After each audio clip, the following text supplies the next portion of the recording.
બનાવીશું હેલ્ધી અને mouth freshener મુખવાસ. તો એના માટે સૌથી પહેલાં આપણે સુવાની અંદર હળદર, મીઠું અને લીંબુ નીચોઈને મૂકી રાખીશું. ત્યારબાદ અળસીમાં હળદર, મીઠું અને લીંબુ નીચોઈને મૂકી રાખીશું. આવી જ રીતે સફેદ તલ, વરિયાળી, અજમો, સફેદ તલ બધામાં હળદર, મીઠું અને લીંબુ નીચોઈ અને અડધો કલાક મૂકી રાખીશું.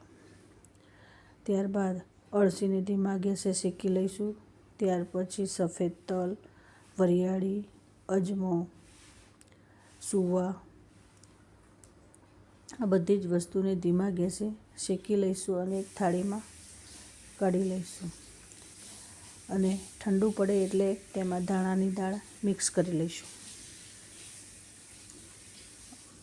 અને ઠંડુ પડે એટલે તેને એરટાઇટ ડબ્બામાં ભરી લઈશું. તો તૈયાર છે હેલ્ધી અને માઉથ ફ્રેશનર મુખવાસ.